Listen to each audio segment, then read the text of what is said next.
Okay, so we are going to get started, and I have been looking forward to this event at 5 o'clock on Saturday of the 2024 NAMM show for one simple reason.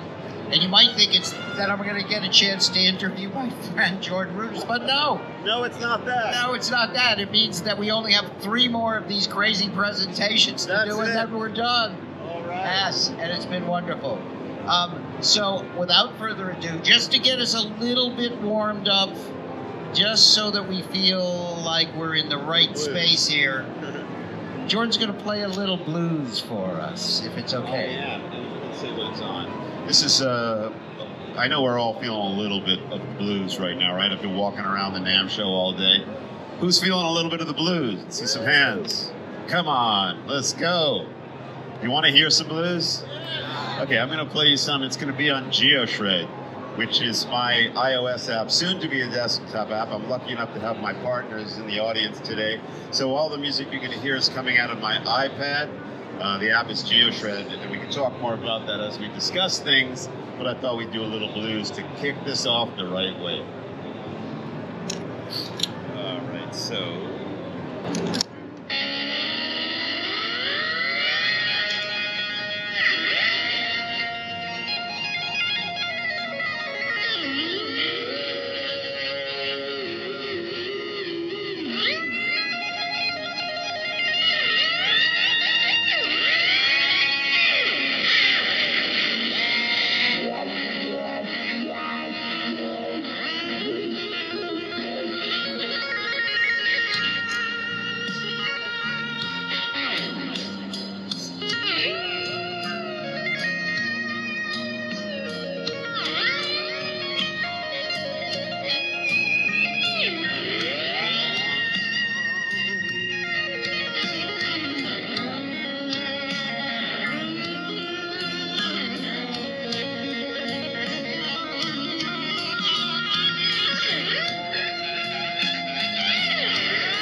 Yes.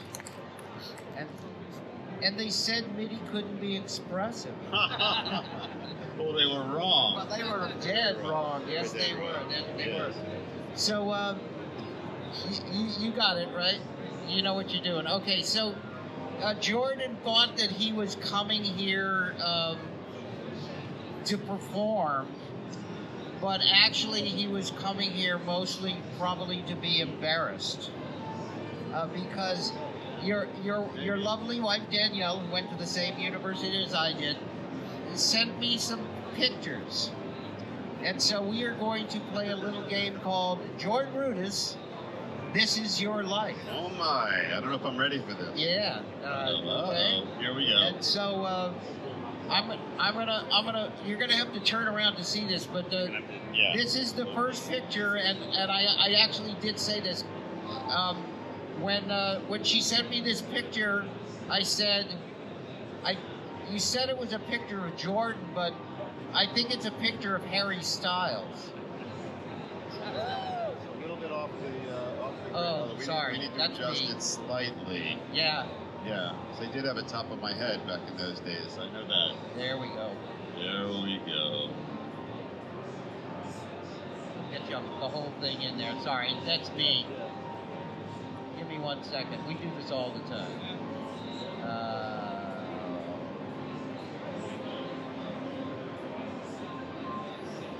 So this picture, while he's getting the proper formatting going, this is actually of me in my classical youth. I was going to Juilliard at the time studying classical music, and it was very important for my look to have this kind of hairstyle and everything like that. My teacher and my parents took it very seriously. Have the right look. Yeah. So just There we go. That's good. just tell us a little bit. I know you started playing piano when you were in 2nd grade. Is that right? I did, exactly. Yeah. And So- who was your first teacher? So I was in the 2nd grade classroom, and they had a little upright piano there, and I was drawn to it. So I started to go over and play little songs and accompany the class in all their songs. One day the teacher, Mrs. Fasanella, I still remember her name, called up my mother and said, "Oh, Jordan is playing the piano so nicely in the classroom." And my mother was like, "What do you mean we don't have a piano?" So she was like, the teacher was like, "Well, you should get one because he can play it." And my mother, the next week, she ordered a little white baby, what was called an SD piano. So that was the beginning. Yeah, I learned something about you today that I did not know. And what is that? You played the drums. See? You thought I wasn't going to embarrass you. But, All right. Yes, Yes. I'm a little embarrassed right now. What do you know about that? before Well, start talking about I know that actually you played the drums, and a pretty well-known producer wouldn't put your track. Yeah, he wouldn't. Yes. Yes. Do I need to tell that story? No. I need to. If I do, I need to tell the clean version. Yes, you probably do. I've got some more. 1910 Bubblegum Company as well. Uh-oh, Yeah, so uh-oh. Then doing my research Well, where on should you, we Jordan. start? Is the question. Let's start. You're in the 2nd grade, and then a little bit later, you start going to Juilliard. But I think this actually happened before you went to Juilliard. You wrote a letter to Leonard Bernstein. I did. Yes. Yes, and Danielle was kind enough to send me the letter, and I would like you, because we're not trying to embarrass you, but I would actually like you to read the letter. Yes, I can read the letter. Dear Mr. Bernstein, how long do you practice? Can I have your picture? I'm 8 years old, and I think I play better than you. Do you want any advice? Jordan Rudess. Yes. Jordan never lacked self-confidence. At least not in those days. Like maybe something happened in my older age. I don't know. That's right. So then you went to Juilliard. Talk a little bit about your experience at Juilliard. I mean, it must have been fascinating. You were only like nine. I think you were 9. So I started playing the piano when I was 7, and the teacher I had brought the little red book that everybody starts with, right?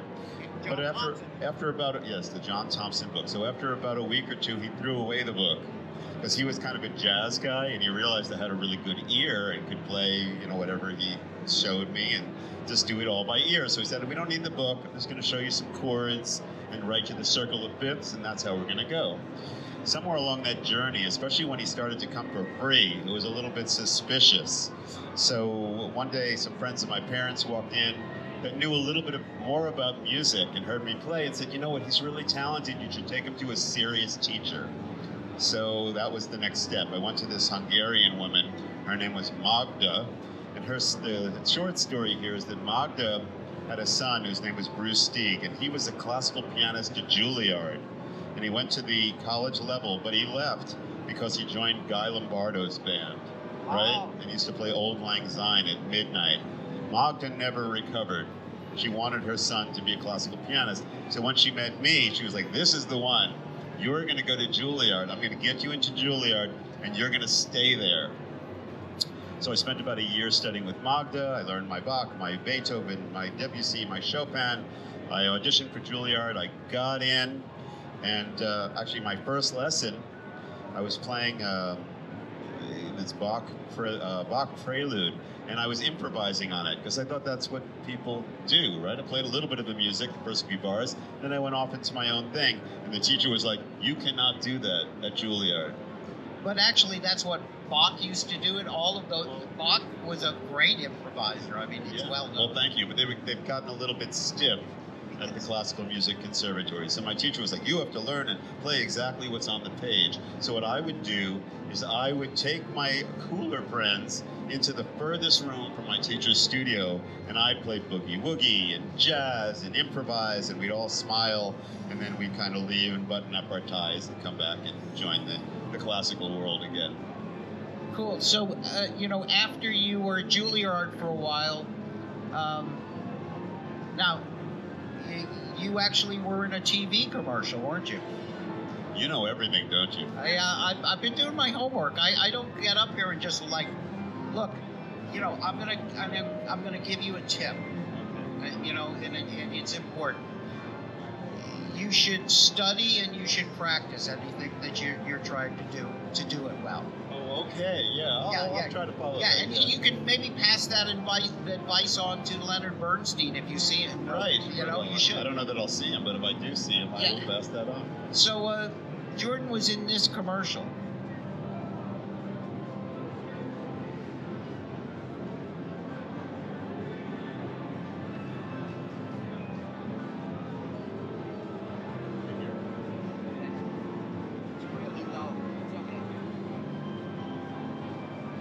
So this is a commercial for Band-Aids. Yes, it's a commercial for Band-Aids. Yep, clear strips. There it is. There's the product shot right there. Here's the last little bit. And that Band-Aid fell off my finger about 30 times during the shoot. And then I noticed they didn't come out with the product for like 2 years because I guess they figured they had to work a little bit more on the adhesive quality. But the shoot was very fun. What happened was I was at Juilliard at the time. I think I was like 13 or 14 years old. And this company came in and they came looking for somebody that could do this commercial. They had the idea that they wanted a young pianist. So when the president of Juilliard heard about that, they came to me because I was showy and I kind of had to look. So like a few days later, I went for the audition in New York City. I walk in, there's like 70 kids there, right? All actors, most of them, except for like 3 of us, were from Juilliard.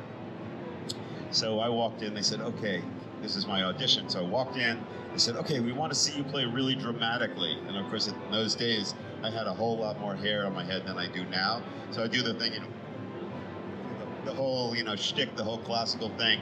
They're like, okay, you're the one we want. So that's how I got that job. It paid for a couple summer camps, actually. So, I mean, let's talk about this a little bit. And, you know, I'm going to get a little bit personal here. But, you know, it's tough when you're a little bit of a child prodigy. I mean, it's, you know, it's difficult for people.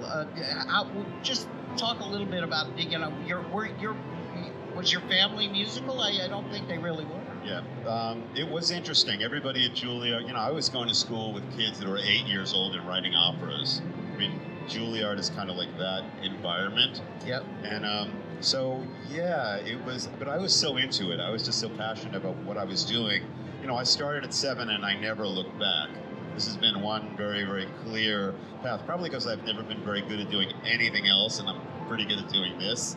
So that helped a lot. And I loved my Juilliard thing, even though it was a little bit stiff. I had my ways of, you know, hiding and improvising and doing whatever I wanted to when nobody was looking. But there were times, you know, I would practice like, you know, 4, 5, 6 hours a day, especially if there was a recital coming up, because you had to. But there were some times when I would like go taking a walk down the street, and some other kids from the neighborhood, they'd come and tease me like, oh, you never come out and play, and, you know, what are you doing, and make me feel kind of bad. But, you know, again, I was so into what I was doing, and it was okay. And one funny thing, side story to that, is when I did go to the regular school, right, they found out that I could play, and then instead of like sitting at the class and learning like the rest of the students, I kept getting these notes, like, Jordan Rudess, please come to the auditorium. Because anytime they had any kind of assembly, they'd want me to come down and play for it. So that was pretty interesting, because there wasn't a whole lot of traditional schooling because of all these little notes that kept coming to my desk. So we're going to jump to when you actually, you can see it over there. Yeah, so, well, one of your first bands, and I don't know if you know this, but I actually, when I was working for Core, I went to Sal Galina's house. Oh, wow. And Sal was an amazing one of the early people using wind controllers. I mean, unbelievable. Talk a little bit about Complex and Sal Galina. You really did your research. You must have gone to Wesleyan, right? I know about you too. Here we go. So yeah, this is very interesting, and we should definitely point out Sal Galina, who's no longer with us. Yes. But I met Sal Galina. I went to get my Mini Moog fixed in New York City so many years ago, and I heard the sound coming from the other room, and I said to my repair guy, "What is that?" He said, "Oh, it's Sal. He's playing his thing in the other room." So I walk in, and I see this guy playing what looks like a saxophone. It was a saxophone, but the sound was all electronic, and he wasn't blowing into it at all. He was just playing the saxophone. So what he had done is he put switches on the saxophone, and he was triggering like an ARP 2600 or something like that. It was amazing. The next thing I know, Sal is like one of the first people to, I think, work with Yamaha. Correct me if I'm wrong. Yamaha, But one of the first people to work with them to develop the wind controller, and he was incredible at it. He was making realistic string sounds and wind instrument sounds way ahead of anybody else. And then, so we started a band. It was me, Sal, and this guy whose name was Joseph Lyons, who was an old teacher from Juilliard, who also was a renegade, crazy guy. And he had a plexiglass tube, and he put like elevator switches on the plexiglass tube, and he had a pitch pedal that would take him from like below his hearing to above his hearing. So the three of us used to go play like late night college radio stations and just really play some very, very spacey music. Imagine Tangerine Dream, but even more far out. Yeah, I mean, you know, you started to get a little bit of recognition. You were, you know, there was a review in the New York Times of the band that said really nice things about the band. And Sal, I mean, Sal is kind of an underappreciated person in the music industry, I feel. He was kind of behind the scenes. He was very instrumental in doing the first wind controllers. And there's kind of in a weird way, there's kind of a continuum to things like MPE. Right, in that way. I think he was very inspiring to me, because in those days I was playing the Mini Moog, which I thought was an extremely expressive instrument, but to me the expression on the Mini Moog was all the dials, right? There was an argument going on in the classical circle that, oh, those electronic keyboards, they're not expressive, they're not dynamic, but to me, something like the Mini Moog was, because I could turn a knob, I could turn the filter, I could do some crazy ring modulation and really time it the way that I wanted to do it. And of course, that whole progression has come to where we are now with the instruments that we have all around us and in front of me as well. So now we're going to jump to something, and I'm going to ask you a question that I ask almost everybody that MIDI artists that we do interviews with. Can you tell me the first time that you heard about or experienced MIDI? Wow. I was living in Baltimore at the time, and I've been going to this music store where they had a lot of keyboards and stuff like that, and somebody showed me one of the old Prophet instruments, and I was like, oh my God, that thing is amazing. And so that was the beginning of my journey. Actually, I remember very clearly the first polyphonic instrument I had. It was a company called CL. Do you remember them? Yes. Yeah, Yes. you know. I don't remember the exact model name, but it was like a 6-voice or something like that. That's right. I had the keyboard and I had the expander, and I was like so incredibly happy. And it was Seal. Actually, I know because I keep track of the SysX IDs. Seal was one of the first 20 companies to do MIDI because you can tell the companies simply by the order of the SysX IDs that when they got them, right? Yeah, it's pretty funny. Yeah. So, so you did that, and we don't get to the part where you start becoming really well known. I was trying to remember the first time that I met you, and I believe the first time that we met each other was actually in Japan, and. Right, and Yeah. could you talk a little bit about your relationship? How it started with Korg and with Yes. Jack Hotop? I believe we met. I think we met, and Jack wanted to go on a roller coaster ride because he is fanatical of the. Jack is Jack Hotop, wonderful guy who does voicing for Korg, and but Jack is a little bit of a strange character, and so we went to go on a roller coaster ride. He went on the roller coaster ride, and then on the way back, he said, "Oh, I can't sit in the back seat because I get car sick." So he insisted on sitting in the front seat. So you and I think, were in the back seat of this car in Japan. I think that's the first time I met you. I think you're right. I'm remembering that. Yeah. So I all right. It was a certain point in my musical career. My wife and I had moved out to Woodstock, New York. And I was, I could always make money. I could play the piano. I could play some jazz tunes, some pop tunes, and all that. And again, I've never varied from my path of playing music. So in those days, I needed money. Oh, let me get a job playing in a restaurant. Matter of fact, one really funny story is I was in Woodstock. I was playing in a restaurant. And who should walk in? Tony Levin, bass player, who, of course, many of you know that I ended up working with Liquid Tension Experiment. But the funny story is they walked in, and I knew very well who he was. Of course, he had no idea who I was, because I had no name back then. But I think I started breaking into some, like, King Crimson stuff and some stuff he would know. Just trying to get the guy to look up. But he was very straight about the whole thing. He was really cool. And so, Anyway, so we were in Woodstock, and one day Danielle says to me, "You know what?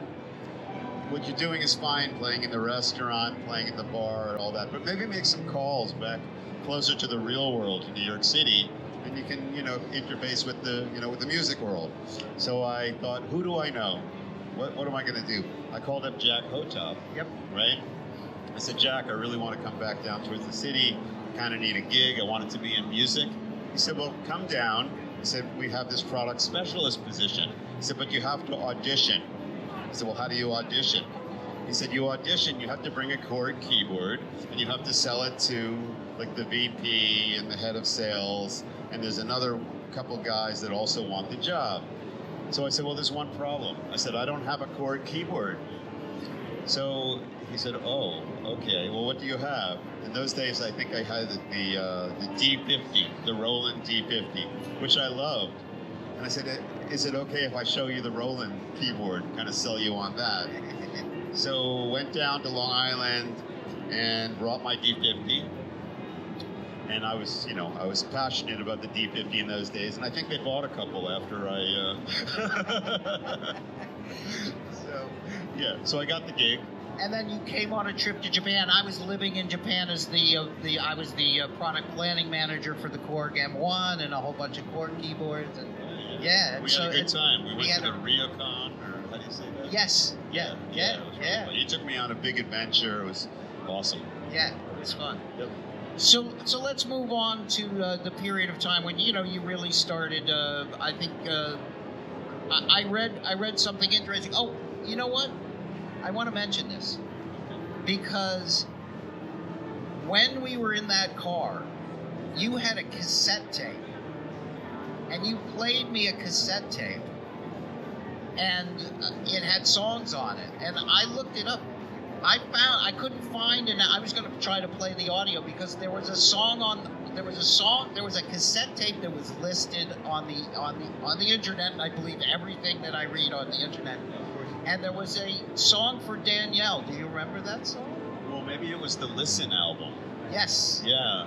My wife teases me because on my first solo album, there's a love song that I wrote. But of course, the middle section is very progressive, like a progressive march.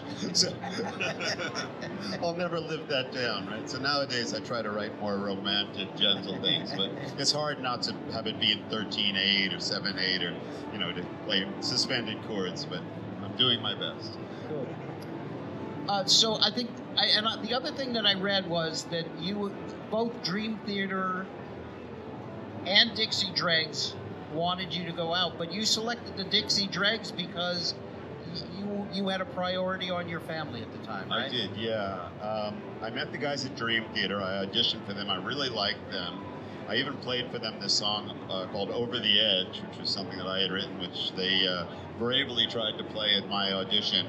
And although I was so interested in what they were doing, at that time in my life, we had just had our first child. I had a gig with Kurzweil at that point, and I had the Dregs offer. And I don't know if all of you have heard that I'm actually going to be touring with the Dixie Dregs starting in April, doing about 10 shows, starting in the South and East and I think West. So if you want to come out and see the show, I haven't played with the Dregs in 30 years. Yeah, it's been a long time. So I've got, and I was looking for my book that I had transcribed everything with pencil and paper. I can't find it anywhere. Do you know where it is? It was around here somewhere. Yeah, do you guys have any Dregs transcriptions that I could borrow? There's 20 songs I got to learn. Anyway, no, I got it covered. But I was hoping to find the book, but it's nowhere in sight. The old book. So let's talk about the future a little bit. We can do that. No, so before we do that,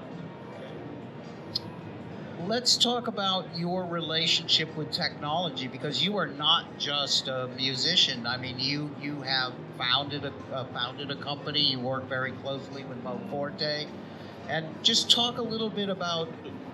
Well, it's a little bit different. I think the process of being a musician and the process of being an owner of a company and developing a product, it's like different skill set, right? Yeah, it really is. It's been an unusual path. It all really started when I discovered the Mini Moog, and I was like, oh my God, there's a whole different thing going on here with these knobs and the pitch wheel and all these things. So I was inspired about the way that I could control sound.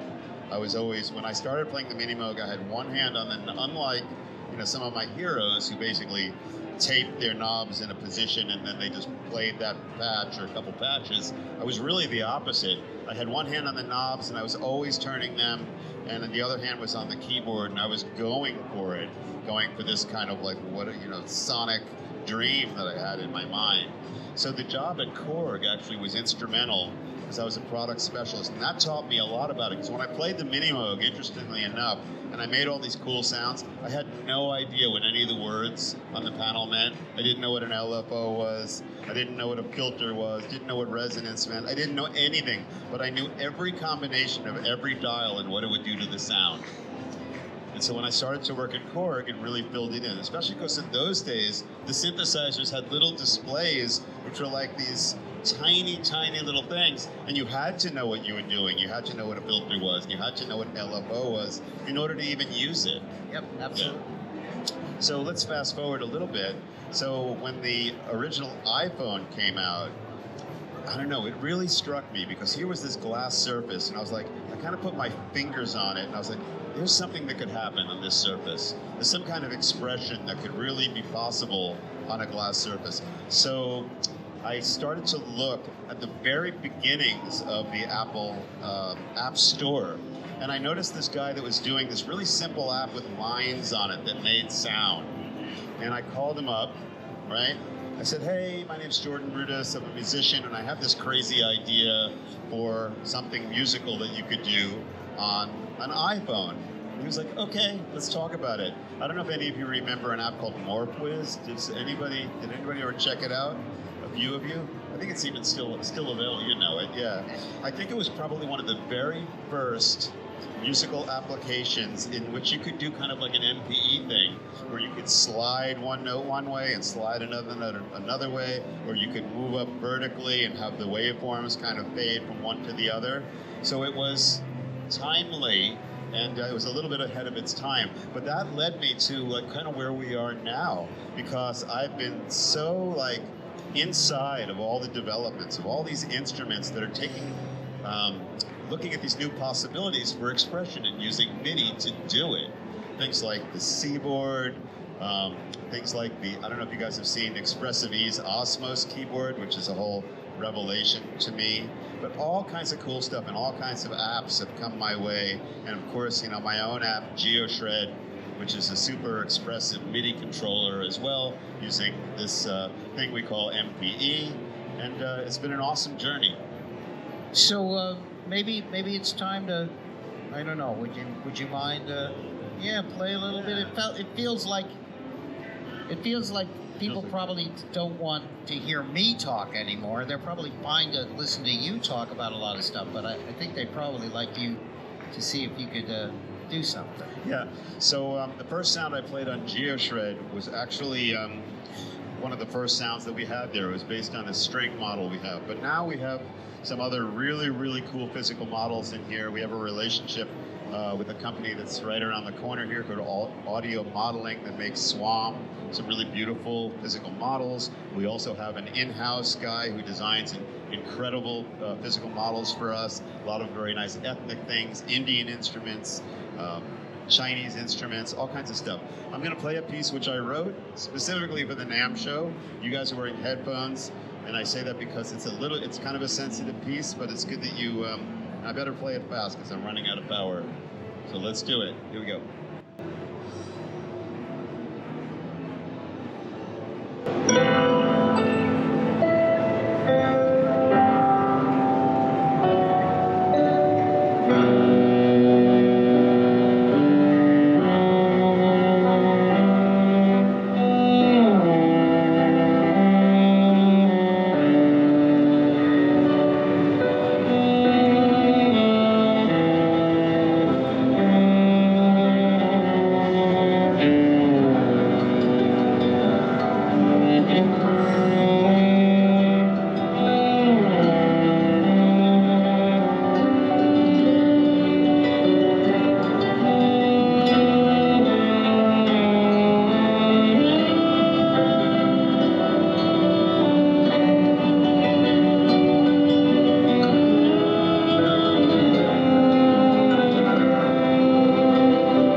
Wow, that was beautiful.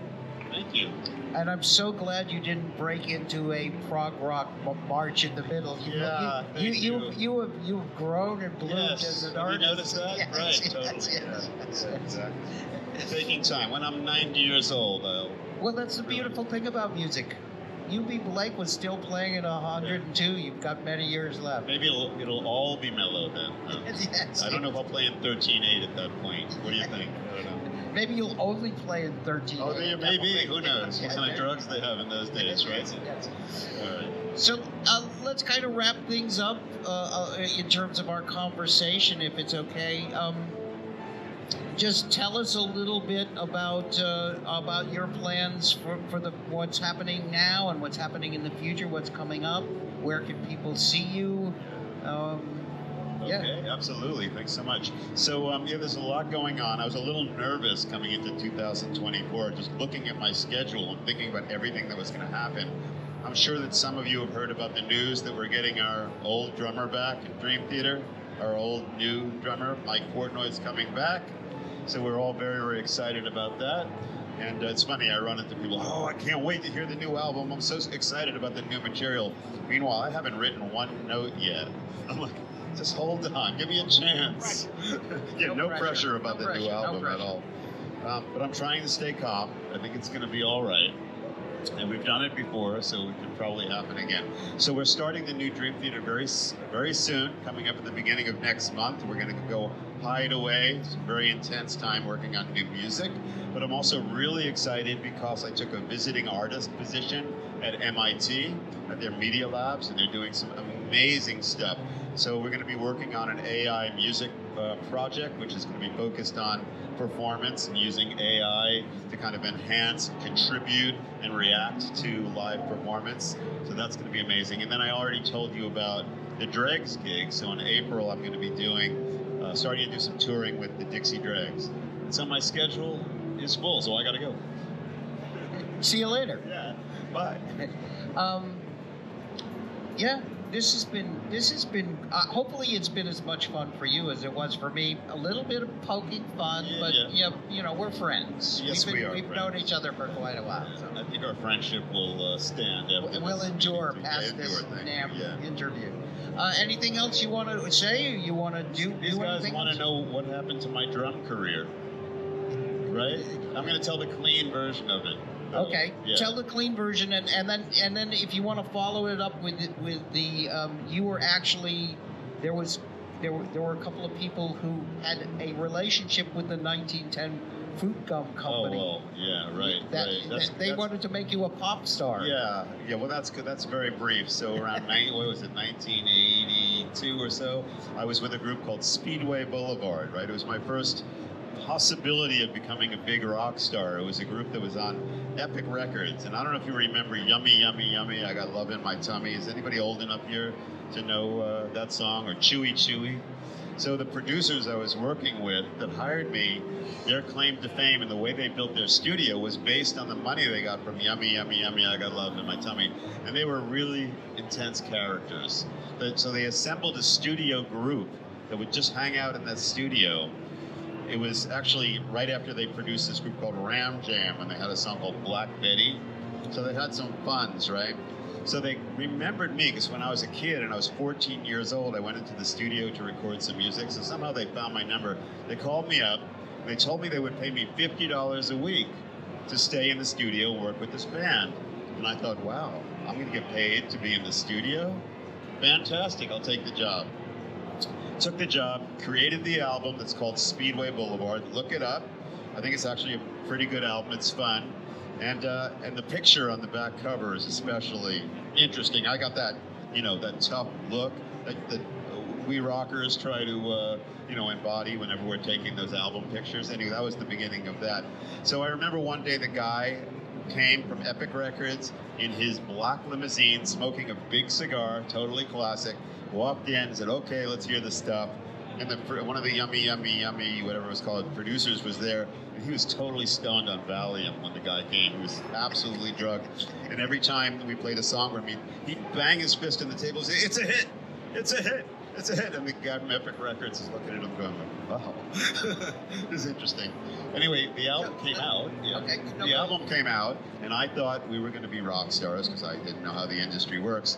And I think about 3 weeks after it did, and after it kind of got on a bunch of radio stations, it disappeared from the face of the earth. And it made me think, okay, there was something going on with these producers that I didn't know about. Something under the table, something dark and mysterious. So my hopes of becoming a rock star in those days just didn't happen. Yeah, so yummy, yummy, yummy, I got love in my tummy. You know, when I was doing research for the Korg i3, we had to look at all of the charts. And so, I was really looking forward to 1967. Because 1967 was this great year for music. You had the first Cream album. You had, the Beatles were out there. There was all this stuff. And then when I looked up what was the #1 hit in 1967, for many weeks in a row, it was Yummy, Yummy, Yummy, I Got Love in My Tummy. I mean, we all remember the hits that survived. Right. But there were some hits that didn't weather the decades that well. It's a crazy business to think that these yummy, yummy, yummy producers built this beautiful studio and were allowed to keep on going. Being as crazy as those were the days. Yeah, those were the days. DAZE. Yes, right? yes, absolutely. Well, great. I'm not going to make you tell any other embarrassing stories. I think I have done my job, in bringing out some. So you're bringing back some really horrible memories. Yes. Okay. I'm not going to sleep tonight after this.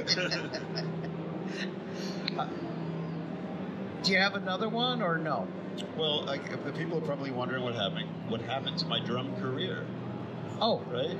Yes. We'll close with that story. So here I am. Great. I'm hanging out with my friend Blue Ocean, who was supposedly the drummer in the Monkees studio band. We never really know if that was true or not. Blue is quite a character, doing some interesting business besides playing drums. But anyway, back in those days, we were hanging out a lot, having fun. I'll let you use your imagination to fill in all the blanks there. And one day, I'm hanging out at Blue's house, and he gets a call. And he would get calls in the middle of the night for certain activities, and he would get calls during the day for other kinds of things. And this call came in, and he was like, "Kid." He called me Kid. He was older than me. I looked up for my days, and he said, "Come on, let's go." He says, "You play drums, right?" I said, well, I played snare drum in 3rd grade. He said, "Fantastic, let's go." So I followed him. So we went downtown to this incredible studio. We walk into this space. It's absolutely beautiful. And there's a whole bunch of snare drums set up, 15 different snare drums. And Blue kind of says to me, "Oh, go over there and, grab your sticks and join all the people he called." And so Bob Ezrin was the producer on the session. I found out later because I didn't know what was going on in those days. So Bob says, "Okay, we're going to do a thing. And so let's go 1, 2, 3, 4, and I did the first little roll, and he stopped everybody. He said, you, and you, which was me. He says, "Well, we don't need you. You can step away from the snare drum." And I thought, okay, what do I care? I didn't even know what this session was, and I'm not a drummer. Fine. So I walked into the control room. It was, in those days, it was pretty mellow. So I walked in, I'm sitting down, and I hear, this choir, "Bring the boys back home," this thing, and I'm going, what the hell is this? What is this session? And so then they rewound the tape, and then I think I heard something like, "Mother, do you think they dropped the bomb?" And I went, holy shit, I know that voice. And I said to the engineer, I said, "Is this Pink Floyd?" He was like, yeah, it is. Cool. I was like, okay, interesting.